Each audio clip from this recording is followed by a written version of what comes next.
Hi friends, welcome to my wild life agriculture YouTube channel. Friends, మీరు ఇప్పటివరకు మన ఛానల్ని సబ్స్క్రైబ్ చేయనట్లయితే దయచేసి ఇప్పుడే సబ్స్క్రైబ్ చేసుకోగలరు. అదేవిధంగా పక్కన ఉన్న గంటను కూడా ఆన్లో పెట్టుకోండి. వీడియో పెట్టిన వెంటనే మీకు నోటిఫికేషన్ వస్తుంది. ఇప్పుడు మనం ఈ వీడియోలో చెప్పబోయే విషయం మీకు ఇప్పుడు ఉపయోగపడకపోవచ్చేమో కానీ భవిష్యత్తులో ఉపయోగపడే అవకాశం తప్పకుండా ఉంటుంది. ఎందుకు లైక్ చేసుకోమంటున్నానంటే, లైక్ చేసి పెట్టుకోవడం వల్ల మీరు లైక్ చేసిన వీడియోలన్నీ మీ యూట్యూబ్ హిస్టరీలో ఉంటాయి.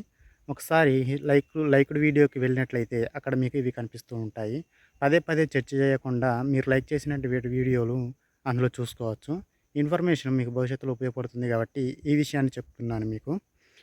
మిరప తోటలో sulphur dust 85% sulphur dust, 85% DP dusting powder రూపంలో ఉండేటువంటి దాన్ని మనము ఏ సమయంలో మిరప తోటలో చల్లుకోవాలి, అసలు అది ఏ విధమైన పని చేస్తుంది అనే విషయం తెలుసుకుందాము. సల్ఫర్ డస్ట్ అనేది 85% రూపంలో ఉన్నటువంటి ఈ పౌడరు కాంటాక్ట్ ఫంగిసైడ్. ఇది చాలామంది ఇది దోమలకు పనిచేస్తుంది అనుకుంటారు, కానీ దోమలు కొంత మేరకు కంట్రోల్ అవుతాయి. అదేవిధంగా ఎందుకు కంట్రోల్ అవుతాయంటే దీని యొక్క ఘాటు వలన అవి వాలకుండా ఉంటాయి, కానీ తర్వాత మళ్ళీ అటాక్ అవుతాయి. సల్ఫర్ డస్ట్ అనేది కాంటాక్ట్ ఫంగిసైడ్. సల్ఫర్ అనేది మనకు మైనర్ న్యూట్రియంట్గా చెప్పుకోవచ్చు.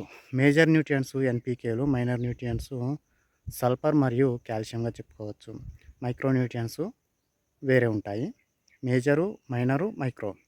ఈ sulphur dust second category, minor న్యూట్రియంట్గా చెప్పుకోవచ్చు. ఇది మొక్కకు ఎంతో అవసరం ఉంటుంది. కాకపోతే దీన్ని స్ప్రే చేసుకోవచ్చు. సల్ఫర్ వేరే బ్లాక్ సల్ఫర్ రూపంలో ఉంటుంది, దాన్ని స్ప్రే చేసుకోవచ్చు. కానీ ఈ పౌడర్ని మనం ఏ సమయంలో వాడాలి ఖచ్చితంగా చెప్పాలి అంటే, దీన్ని మనము ఫ్లవరింగ్ స్టేజ్ కంటే ముందు, మొక్క మీద ఎటువంటి ఫ్లవర్లు లేని సమయంలో దీన్ని వాడుకోవాలి. అది కూడా ఎకరానికి 10 కేజీల చొప్పున మాత్రమే ఉపయోగించాలి. ఎందుకు 10 కేజీలు సరిపోతుందని నేను అంటున్నానంటే, 10 కేజీలు సరిపోతుంది. 10 కేజీలే వాడాలి ఎకరానికి కూడా. దీన్ని ఇసుకలో కలుపుకొని పైన చల్లుకోండి, అంతే సరిపోతుంది 10 కేజీలు.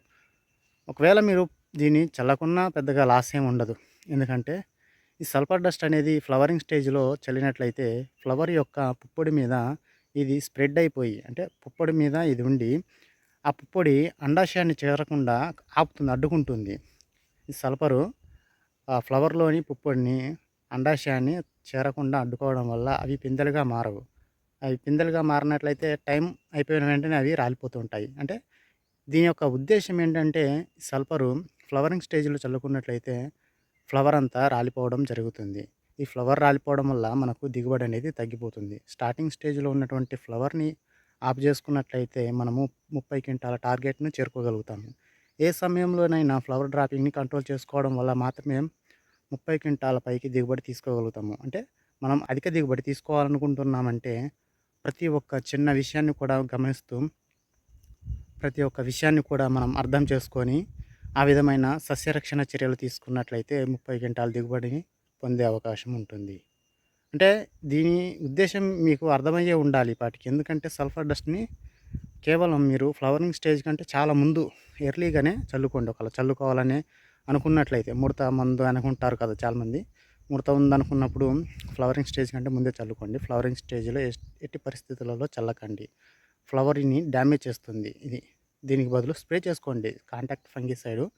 ఇది సల్ఫరు, బ్లాక్ సల్ఫర్ రూపంలో చాలా ప్రొడక్ట్లు రకరకాల బ్రాండ్ నేమ్తో ఉంటాయి. వాటిని స్ప్రే చేసుకోండి, ఏం పర్వాలేదు. ఇది మృతం మందుగా చెప్పుకునేదానికంటే ఇది కాంటాక్ట్ ఫంగిసైడ్ అంటే ఇది.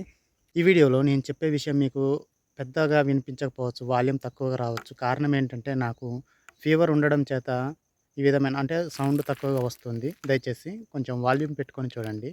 Thank you for watching this video. ఇటువంటి వీడియోస్ కోసం మన ఛానల్ తప్పకుండా సబ్స్క్రైబ్ చేసుకోండి. Thank you.